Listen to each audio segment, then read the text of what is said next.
Hello friends, how are you? I hope आप लोग सब ठीक होंगे और मार्केट से बेनिफिट ले रहे होंगे, प्रॉफिट ले रहे होंगे, इन्वेस्टिंग करके, ट्रेडिंग करके, स्कैल्पिंग करके। दोस्तों, आज हम इस वीडियो में ये बताने की कोशिश करेंगे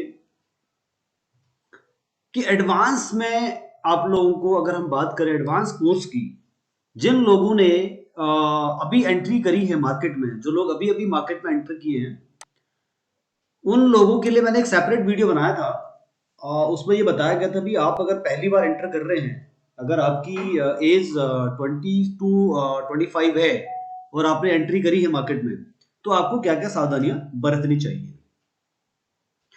आज हम इस वीडियो में ये डिस्कस करेंगे कि बिगिनर के बाद, अगर आपने बिगिनर कर लिया, चार्टिंग कर ली, पैटर्न समझ में आ गया आपको, और आपको इंटरनेशनल मार्केट, डोमेस्टिक मार्केट को आपने एनालिसिस कर लिया, अब क्या, नेक्स्ट क्या, इसके बाद क्या करें? क्या मार्केट समझने के बाद और ग्लोबल एनालिसिस करने के बाद, क्या अब आपका टाइम आ गया बाइंग करने का, सेलिंग करने का, ट्रेडिंग करने का, स्कैल्पिंग करने का, इन्वेस्टिंग करने का? तो कैसे करेंगे आप लोग? तो यहां पर भी मैं कुछ पॉइंट्स में डिस्कस करूंगा।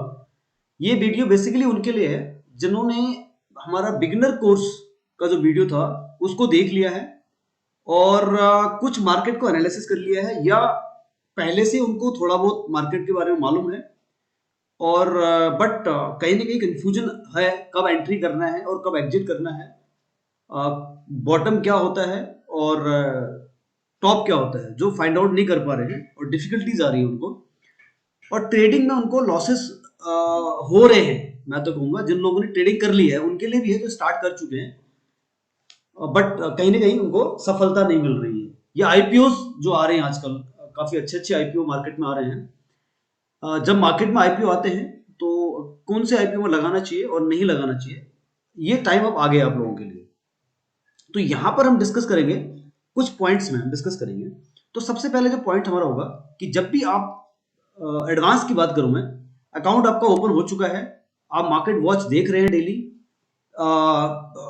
प्राइस एक्शन को समझ रहे हैं, आप एनालिसिस करना स्टार्ट कर दिया आपने, पैटर्न्स को देख रहे हैं, इंडिकेटर्स को देख रहे हैं आप, अब टाइम आ गया है आपको बाइंग सेलिंग करने का।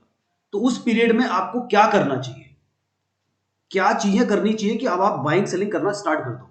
सबसे पहले मॉर्निंग में आप उठेंगे, मार्केट ओपन होगा 9:15 पर, उससे पहले आपको ग्लोबल मार्केट का एनालिसिस करना है। एशियन मार्केट क्या चल रहा है ओपनिंग में, और डाउ जोन नाइट में कहां क्लोजिंग हुआ, ये सारे एनालिसिस कर लेने हैं आपको। उसके बाद VIX, वॉलेटिलिटी इंडेक्स, इसको आपने लगा लेना है, और इंडिया VIX, इसको समझना है, इसके चार्ट को समझना है। इसका 5 मिनट का चार्ट, 15 मिनट का चार्ट और 1 आवर का चार्ट लगा करके आपको एनालिसिस करना है। VIX अगर नीचे होता है तो इंडियन मार्केट ऊपर होता है, और VIX ऊपर होता है तो हम नीचे होते हैं।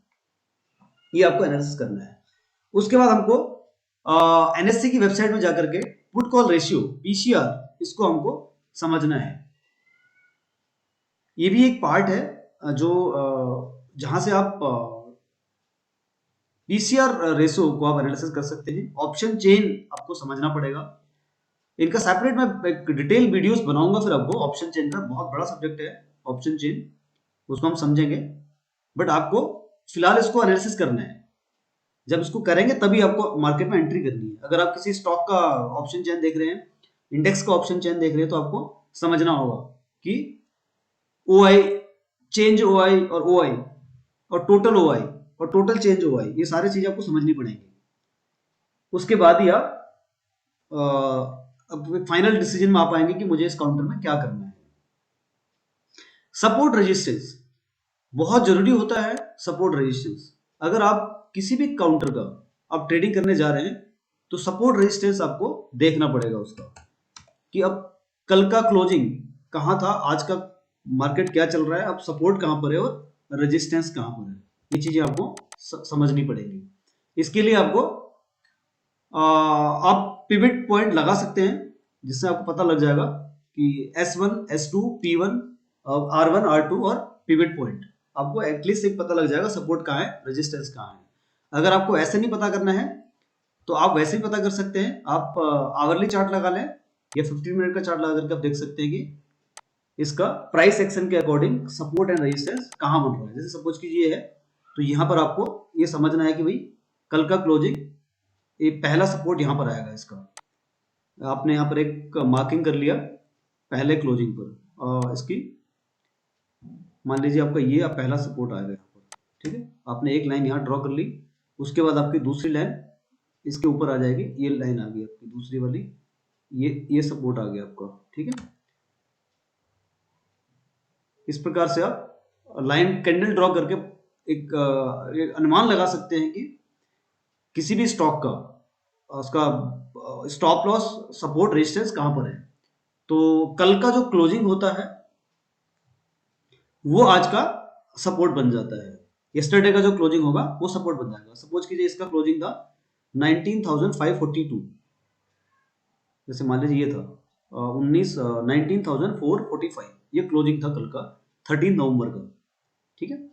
और हम इसका सपोर्ट मान लेंगे इसको यहाँ पर, लेकिन मार्केट गैप अप ओपनिंग हुआ, हम चल रहे हैं 19,646 में, यहाँ पर गैप अप ओपनिंग हो गए तो हम ऊपर चले गए, तो उसके बाद नीचे आ रहा है मार्केट, तो एटलीस्ट ये हमारा जो बड़ी कैंडल है, इस कैंडल के बाद जो बड़ी रेड कैंडल बनी, फिर ग्रीन बनी, तो यहाँ मार्केट आ रहा है, तो इसको हम एक बार सपोर्ट कंसिडर कर सकते हैं। और रेजिस्टेंस कंसिडर करने के लिए जो हाई था उसके आसपास का मार्किंग हम कर लेंगे कि हाई काटेगा तो और ऊपर जाएगा। तो ये बेसिकली एडवांस कोर्स के लिए होगा।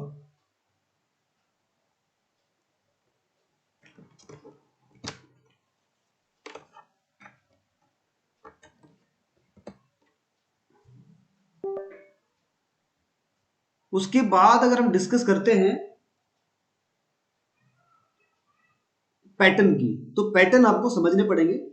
कैंडलस्टिक पैटर्न ये आपको समझने होंगे 15 मिनट के चार्ट में। फॉर एग्जांपल 15 मिनट का चार्ट लगा लिया या हमने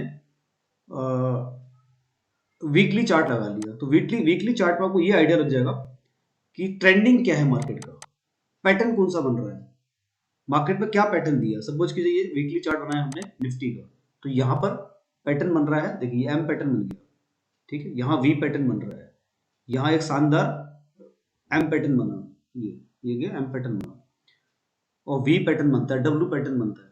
तो इनके मतलब होते हैं, मायने होते हैं, तो ये आपको समझना पड़ेगा कि उसका क्या मतलब है ट्रेडिंग करने के लिए।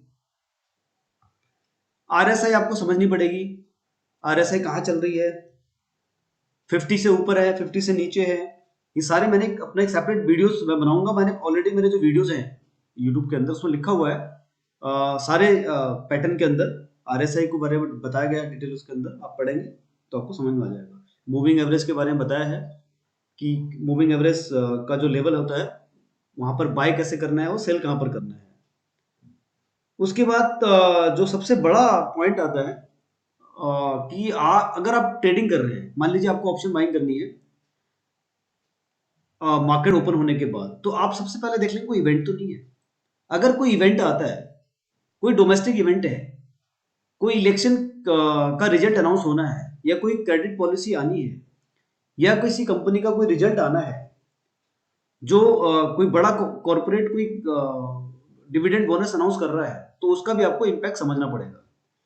सेक्टर स्पेसिफिकेशन भी आपको देखना पड़ेगा, सेक्टर कौन सा चल रहा है। फार्मा चल रहा है, जैसे मान लीजिए आज फार्मा चल रहा है, आज के दिन में 22 नवंबर को फार्मा चल रहा है, तो फार्मा को आपने समझना है और उसके स्टॉक्स में एंट्री करनी है।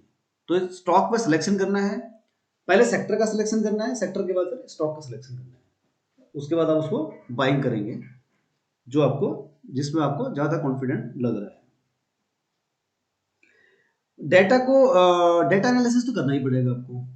जो पॉइंट हमारा रहेगा डेटा का, डेटा एनालिसिस में क्या होता है कि आपको पूरे साल के चार्ट को देखना पड़ेगा, साल के चार्ट के हिसाब से आपको डेटा इकट्ठा करना पड़ेगा। उसमें आपको ये पता करना पड़ेगा कि ये काउंटर, कोई स्पेसिफिक काउंटर है, तो ये इसकी मूवमेंट कैसे रही है, आगे ये कहाँ जाएगा। जैसे मान लीजिए मैं निफ्टी की बात कर रहा हूँ, मैंने निफ्टी का चार्ट लगाया हुआ है। अगर मैं निफ्टी 2020 से चार्ट की बात करूँ, 2020 से अगर मैं लगाता हूँ चार्ट को, तो ये चार्ट ऊपर की तरफ जा रहा है। थोड़ा सा एक पेन रहा यहाँ पर 2021 में, हल्का सा, अदरवाइज ये ऊपर रहा। कहाँ से ऊपर रहा, अगर मैं थोड़ा सा आपको समझाऊं, देखिए किस प्रकार से इसने ग्रो किया। मार्च से अगर मैं देखूं, मार्च में था ये 8,500, ठीक है, ये कोविड टाइम में था। यहाँ से ये बढ़ा 8,000 से लेकर के 18,000, 19,000, 20,000, इस तरह मूवमेंट इसके अंदर आ गया। तो ये ट्रेंडिंग आपको देखना पड़ेगा स्टॉक के लिए भी, कि स्टॉक में अगर मैं बात करता हूँ फॉर एग्जांपल रिलायंस की, तो उसका रिलायंस का पास का ट्रैक रिकॉर्ड भी आपको समझना पड़ेगा कि ट्रैक रिकॉर्ड में क्या बता रहा है, ठीक है। जैसे मान लीजिए आपने डे का चार्ट देख लिया,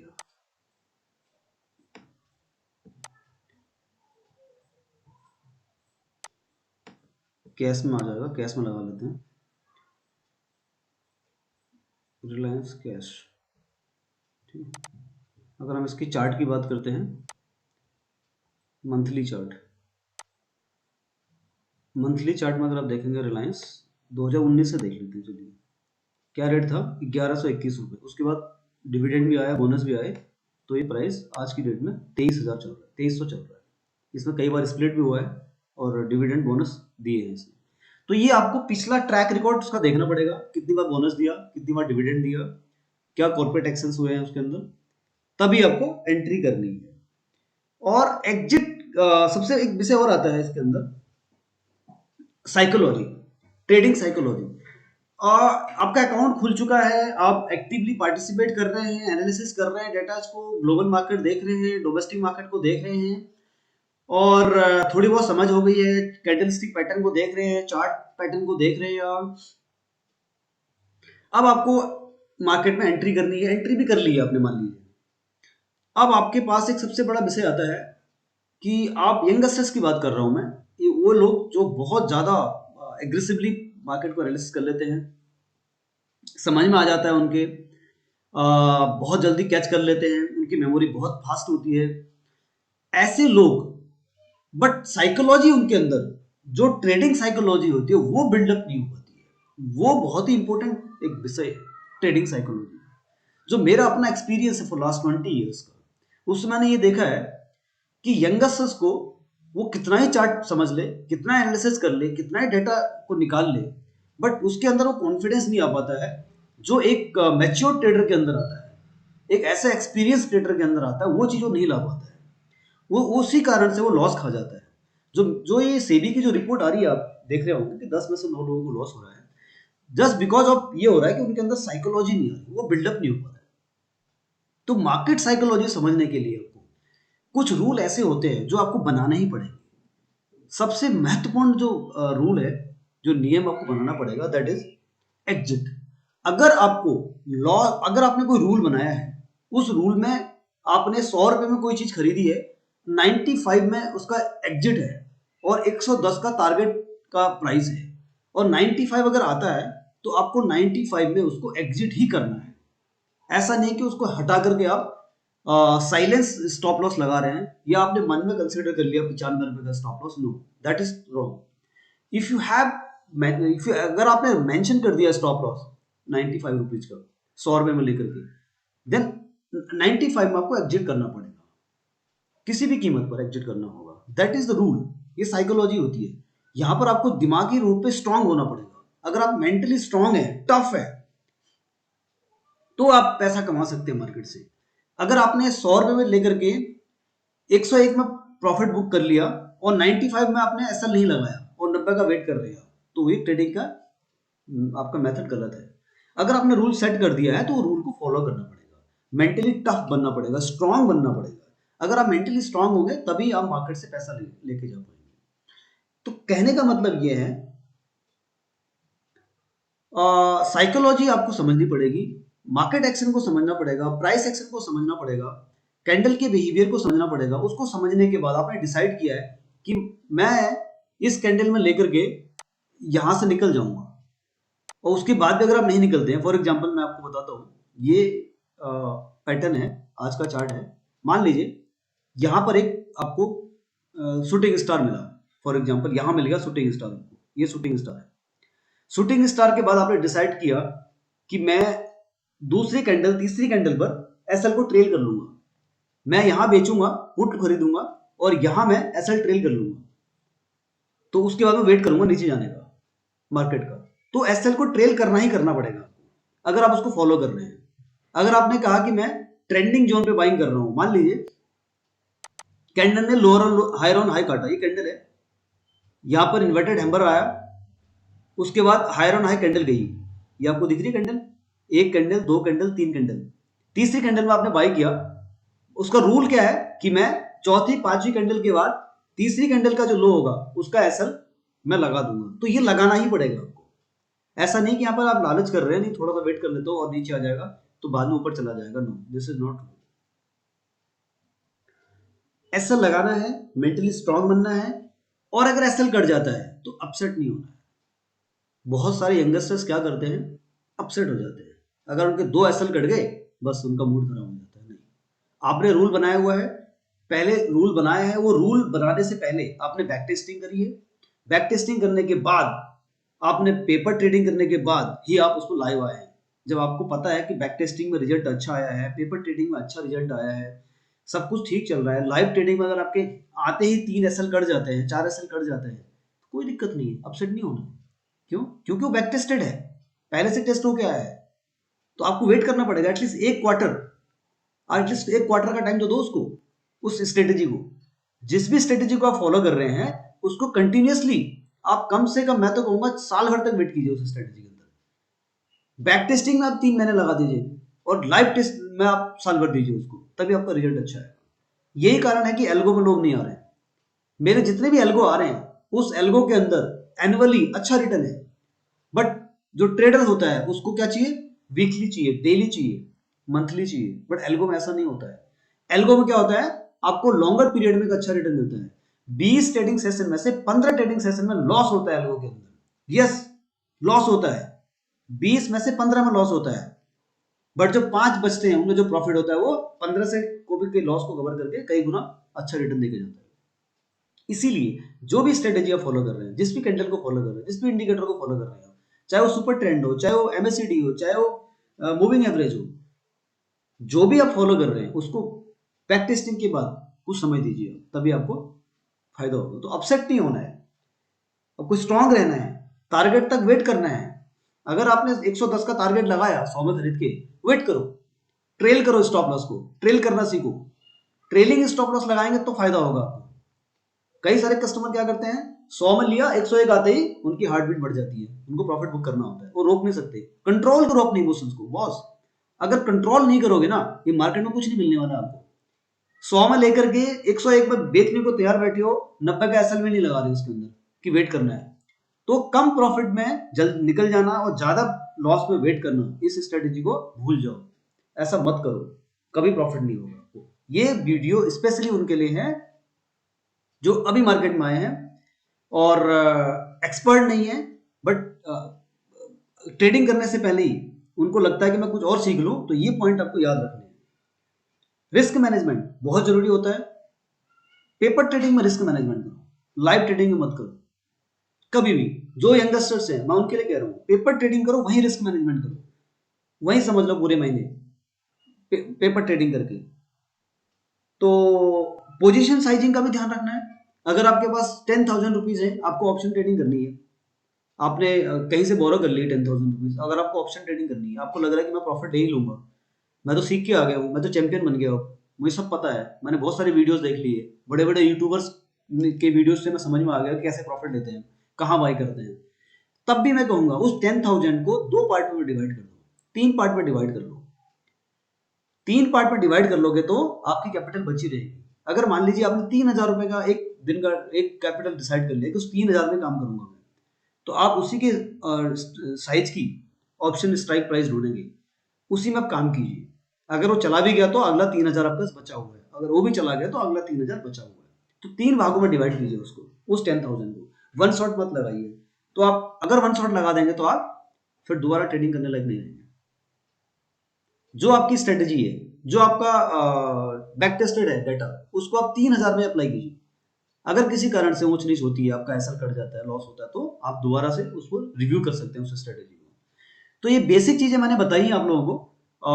जो लोग अभी मार्केट में आ चुके हैं, अकाउंट खुल चुका है और ट्रेडिंग करने की सोच रहे हैं, ऐसे लोग या जिनको थोड़ा बहुत समझ है बट डिफिकल्टीज आ रही है उनको, तो ये चीजें कुछ बताई है मैंने, उनको समझें, उसके बाद ही मार्केट में आए काम करने के लिए। बहुत मुश्किल है मार्केट से पैसा कमाना, इतना आसान नहीं है जब तक आपको समझ ना हो।